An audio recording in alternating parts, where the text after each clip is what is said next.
ये सेठे ए विहां वारी गाल ए विसारे छड़ी का। अरे सोरा विहां तो थे की न थो पुरजी डलो थियो आया वरियो सरियो त की ने ये लगे पियो त विहां वारो ये तो वारो शौक खजी वियो है। अरे विहां लाए ता मरियो थो वञा गुजारो करिया किथे थे त कुछ की न थो। सेठे ये तू मोजी सलाह गिन ये कम तो वारो थी विंदई। अरे निभागा तो जी सलाहन त मौके मारायो है।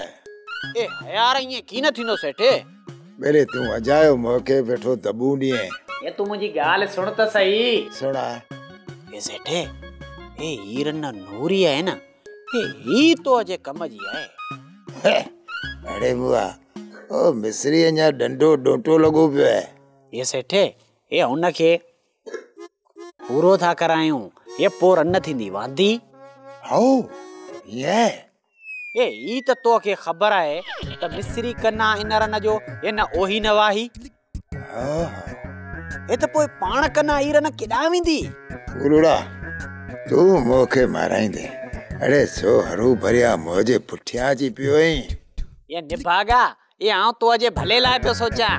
अरे सोरा चरियो थियो ही का। अरे मिस्री के माराई दासी आऊं के त ट्रिप लगी विंदी ओ विहां धूड़ जो थींदो।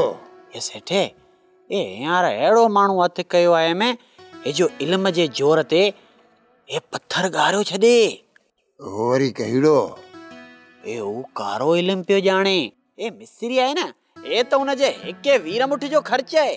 अरे हाउ गुलुड़ा इन वीर मुठ जी मोखे भी खबर है।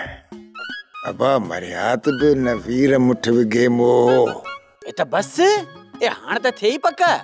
हाउ ए त पोइ सेठे ए मिस्री के वीर मुठ हणाए ए मारण जो मौजो कम ए बाकी रन के पाण काबू कज।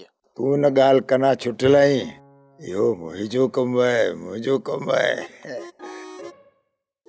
सोप सीरियल सारंग जा तमाम एपिसोड्स ॾिसो HD क्वालिटी में। विजिट करियो असांजो YouTube channel Sindh TV HD drama.